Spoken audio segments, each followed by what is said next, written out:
Poštovana predsjednice Skupštine, gospođo Ivanović, uvažene odbornice i odbornici, poštovani prijatelji, zaista želim da vjerujem da su ove nemile scene kojima svjedočimo već nekoliko dana i nedelja, rekao bih, u Budvi, da su iza nas.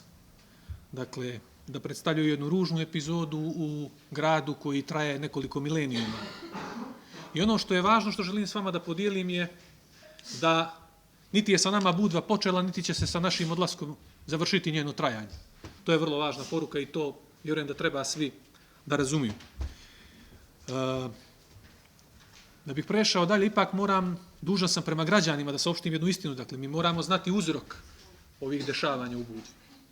A uzrok, odnosno odgovornost za uzrok, ne osjećamo mi u ovoj koaliciji. Dakle, uzrok je to, vrlo je jednostavna stvar, to što je neko izgubio parlamentarnu većinu, više puta obećavajući da će vrlo džentlmenski i vrlo dostojanstveno da preda ako se ikad to desi. Međutim, danas na sceni imamo nešto potpuno drugo. Ja vam garantujem da je obratna situacija, da je DPS izgubio odborničku većinu u Budvi ili bilo kojoj drugoj opštini. Znate koliko bi trajala ta sjednica za smjenu predsjednika Skupštine, odnosno opštine? Tačno onoliko koliko je potrebno da se utvrdi kvorum i obavi glasanje.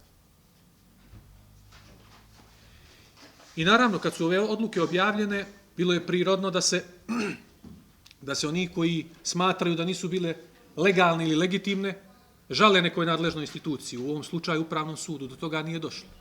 Dakle, to mi je vrlo simptomatično. Neću se baviti, dakle, tim dijelom. Želim odmah da pređem na obraćanje vama kao najodgovornijima u novoj parlamentarnoj većini. Znači, naš zadatak od danas u buduće je da umijemo Budvu, da je umijemo, prosto da je lišimo svog ovog primitivizma kojem svjedočimo i vjerujte mi, dajem vam riječ da ću danonoćno raditi da do toga i dođe, uz vašu pomoć. Drugo, želim sam da kažem par stvari o nekim tezama koje su se čule posljednjih sedmica. Dakle, u demokratiji je vrlo jednostavno pravilo. Tamo gdje je većina, tamo je i vlast. Tamo je i vlast. I onda kada u nacionalnom parlamentu imate situaciju da oni koji su u opoziciji nude SD-u, recimo, više puta u ovom mandatu u kom sam ja poslanik, da pređu i na taj način naprave prekompoziciju, odnosno novu parlamentarnu većinu. To je potpuno legitimno.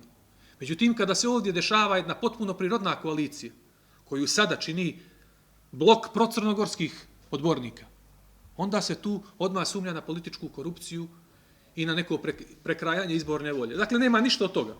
To želim da poručim svima. Nema ništa od toga. To nije tema. Tema je druga. Tema je da je Budva u stečaju. Budva je u stečaju, Budva je blokirana već 3,5 godine i Budva ovako ne može da ide dalje. Dakle, Budvu su vodili ljudi koji nemaju kapaciteta za to. Zato mi moramo vrijedno da radimo. Ono što danas želim da najavim u ime nove koalicije, odnosno u ime nove parlamentarne većine, jeste da ćemo vrlo predano već od ponedeljka raditi na ustanovljavanju seta mjera koje treba da budu ekonomsko-finansijskog karaktera, a da za posljedicu imaju ublažavanje posljedica ove krize ekonomske izazvane pandemijom COVID-19. I ja prosto se čudim da do sada niko iz vladajuće koalicije nije našao za shodno da se bavi time.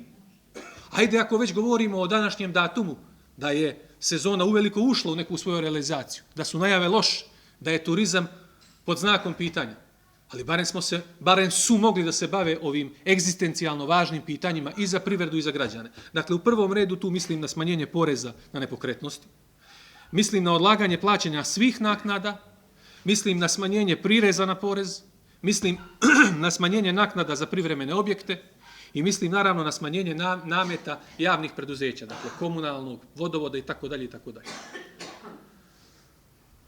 Želio sam još jednu stvar da vam kažem. Dakle, Budva je Crna Gora u malom. I u Budvi su svi stanovnici Budve Budvani. Ko to ne razumije, to je prva pretpostavka da ne može, ne da vodi Budvu, nego uopšte da se bavi ovim poslom, na odgovoran način. Čini mi se da to bivša vlast Nije znala ne da prepozna, nego nije znala da artikuliše, prosto nije znala da to izmenadžeriše. Nema potrebe, dragi prijatelji, poznajete me dobro, znate mi ime i prezime i porodicu i porijeklo. Nema potrebe da niko u ovome gradu brani Budvu od mene, jer su je moji preci stvarali. Mi smo tu preko 800 godina. Dakle, ja ovom gradu želim sve najbolje i ja sam spreman da od ponedeljka za dobro ovog grada radim 20 sati dnevno, ako to bude potrebno. I na kraju želim da vam kažem i da skratim, dakle, bit ću predsjednik svih građana uprkos svim obstrukcijama i destrukcijama. I trudit ću se jednostavno da budem dobar menadžer i dobar domaćin turističke destinacije koja se nekad zvala Kraljica Mediterana. Pa koliko god to trajalo, 4 dana ili 2 mjeseca ili 8 godina. Hvala. Na kraju, samo želim da pročitam da se svečano obavezujem da ću dužnost predsjednika Skupštine, odnosno opštine, obavljati u skladu sa Ustavom, zakonom, statutom opštine i poslovnikom o radu Skupštine. Hvala.